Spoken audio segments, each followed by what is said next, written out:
here with LeeEllen Carroll, and I'm hoping that LeeEllen will answer a few questions for us and tell us a little bit about herself. Thanks, Patty. LeeEllen Carroll. I'm a neighbor of Patty Church's, and we've moved in similar circles for many years now. I've been a consultant at Thornley Fallis Communications now for about 4 years. So let me tell you a little bit about how I got to Thornley Fallis as a consultant. I'm a former journalist. I worked in television news, in network television news. I spent 5 years with ABC News overseas in London, England. Had a fascinating time, and then I came home to Canada and spent a brief time in Toronto with the CTV National News before I came up to Ottawa, and worked out of the Parliamentary Bureau for what everybody projected would be a 2 or 3 year experience, and I was there for about 8, 9, 10 years. I ended up running the Bureau. The sort of the cliche front row seat to history. Got to travel the world with prime ministers and crisscross the country many times with political leaders and covering about 99% of what I did was politics and 1% puff, and it was all good, and it was a great ride. But like so many others in the industry, I was liberated from my obligations and responsibilities there about 4 years ago and crossed over into the world of communications and public relations. So I found myself at Thornley Fallis. Thornley Fallis Communications is a full-service agency. We offer strategic counsel, traditional public relations, e-marketing.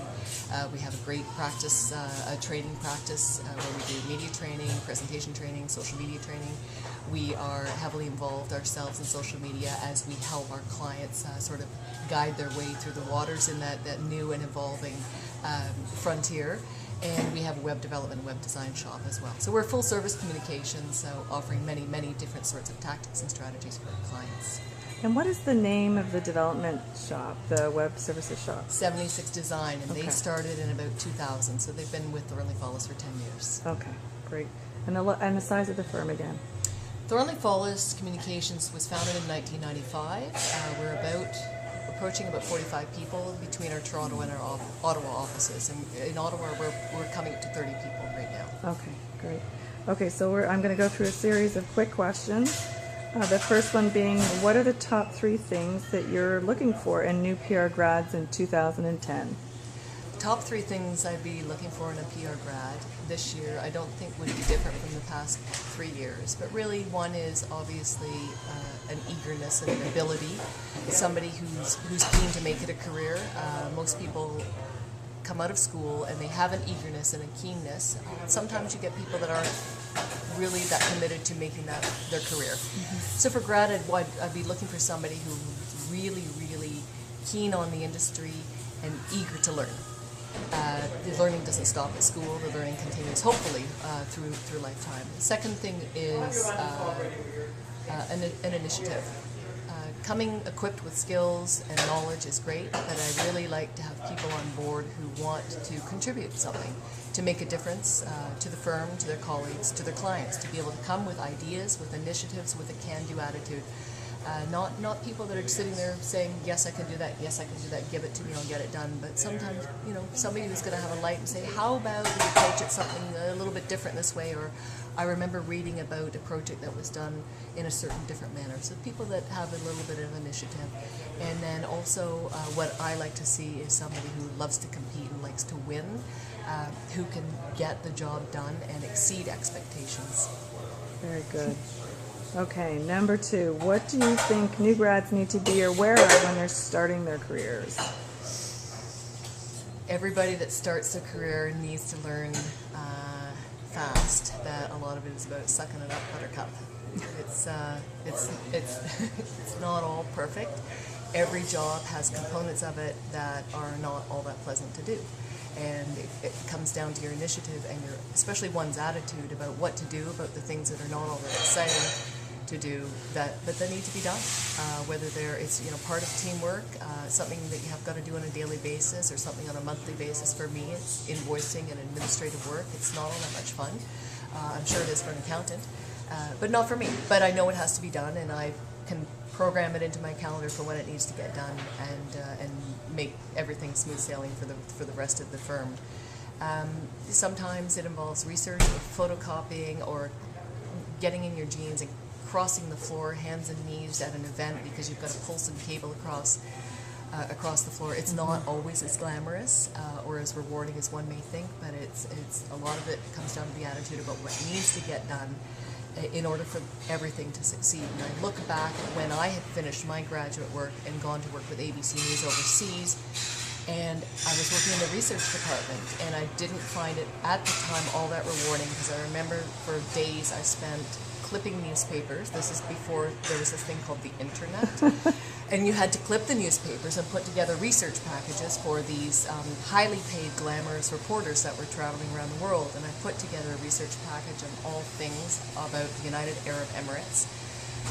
Had no idea how it was going to be used, thought it was a waste of my time, spent reams and reams of time putting this together, and the reporter went off on this trip for, I think he was gone 10 days and came back, Mike Lee, and I remember that. He came back and he thanked me, and he said he went on a trip, he read the research package on the way there thinking he'd go and do one story, and he came back with 5 stories, and he was so thankful for the effort I'd put in. But finally it said something to me about, here's what I did, it made a difference in the end, and I couldn't make that connect until somebody actually gave me proof of how it worked for them. The little things have to be done. I still staple the same way everybody else staples. Still use it. And photocopy. Okay. What makes the difference between a good and a great young PR professional? I think it's attitude, absolutely. Most grads are good. Most grads are coming with something to contribute. A great grad comes with somebody who wants to contribute but wants to learn and be good and be a leader and grow and help themselves grow and help others grow as well. So great grads come with an open mind and a great attitude. Not an I know everything there is to know attitude, an attitude that is willing to contribute and willing to share, but willing to learn, and also willing to be wrong. It's really important to ask questions when you're given an assignment, to ask questions. There are no stupid questions. It's important to ask, what do you mean by that? What does the short form mean? What does that acronym mean? What does that lingo mean?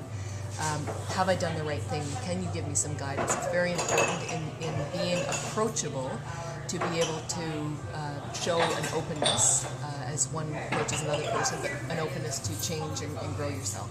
Yeah, very good. All right, well, almost last question. Looking at your career, what words of advice would you offer up to Algonquin PR grads of 2010?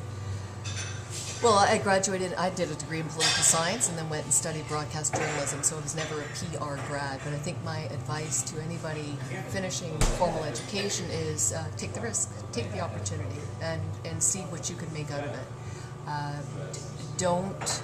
There's always a silver lining in every single cloud. And I think seizing the day, taking that risk and going with it and seeing what you can make out of it would be my advice to somebody. There's always an opportunity, lots of choices to make, and if the choice that you make may not work out, then there'll be something else that you can open another door, turn the corner, take another fork on the road. Lots out there, and by taking that risk as well, I think a lot of us realize how we can develop our own careers. If a job description says you're responsible for A, B, C, D, E, there's nothing that will stop you from making it more than that, or maybe dropping the D and the E and making it something else. It's really up to yourself, an individual, to make life what you want to make it. Perfect. Appreciate your time. Thank you so much. My pleasure. Any questions, call and ask, write and ask. That's what we'll do. Okay. Bye. Cheers.